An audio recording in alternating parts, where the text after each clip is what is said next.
Hello everyone. I hope you're doing fine.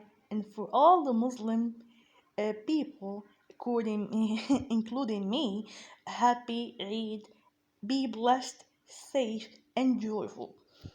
So today, after talking about uh, self-introduction, mentioning also family, I was thinking, what is the third video about?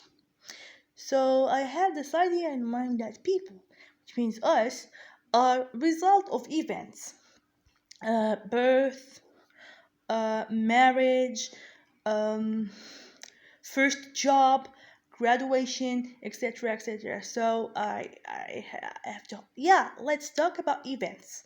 Uh, and before we go into deeper explanation of how to speak or how to talk about events, let me tell you that events are many of the kind.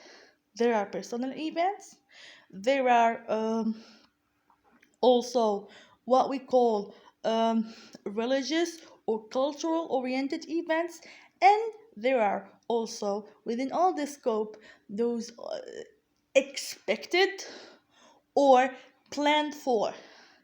Beside, there are also what we can call as unplanned and that need contingency plans.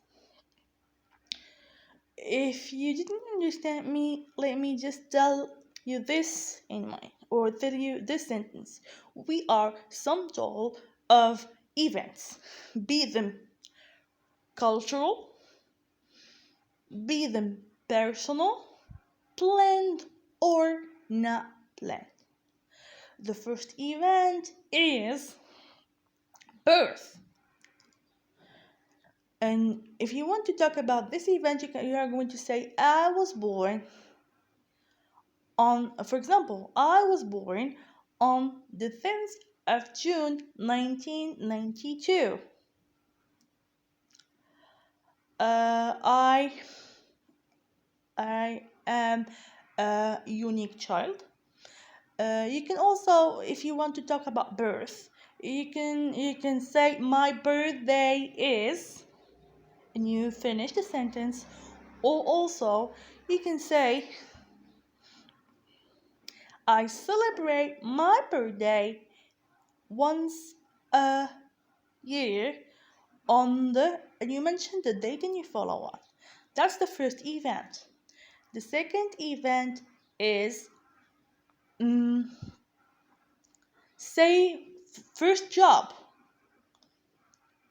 And you say, I got my first job uh, when I was 32. Or my first job was. Remember that all those events up to now are for past events, or for those who have already been into that situation. If you are talking about future or about what is expected, you're going to say, I'm going to have my first job by the end of June.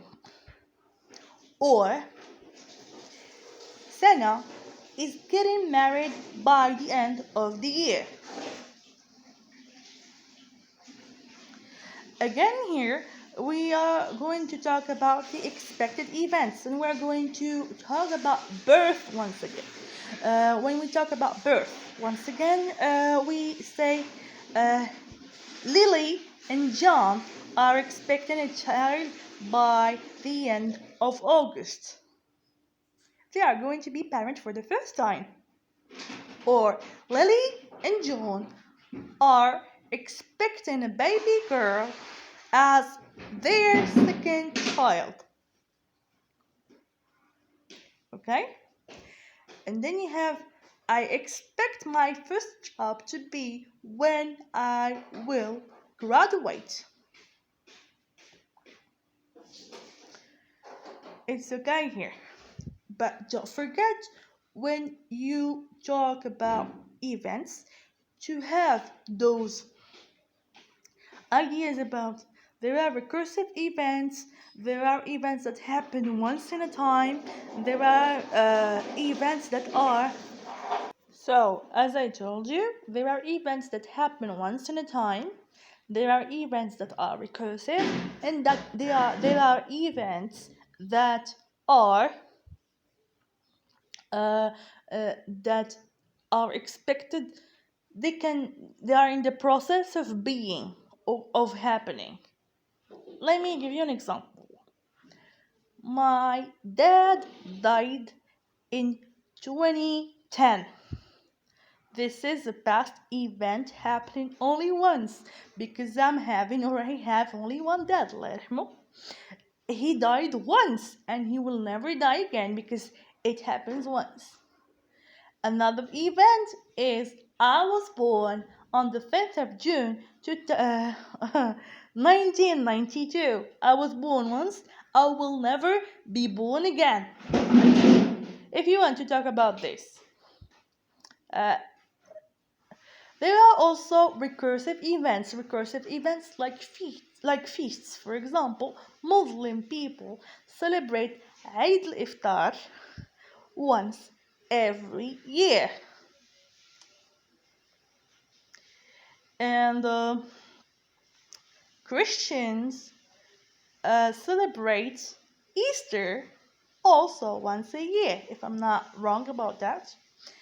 So you see, there is a recursiveness. It's repeated every day or every week. For example, every day Jewish people celebrate Shabbat.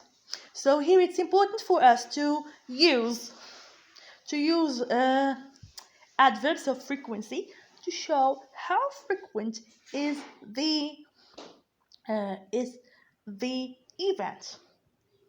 Again, let's talk about events that are on or in the process of happening. Maria is writing her first book to be published within this year. So this is a process. Again, when we talk about planning for events or making plans, for example, for events like say birthday or some kind of events like having a party for someone who's living to study abroad. We talk here about planning. Nassim, Samira, and Hadi are organizing or are planning for their friends bye-bye party before he or she goes for a study trip. Till now, I think it's okay and it's understandable. But what we should not forget is that events can be expected, can be cancelled, and can be planned for. Expected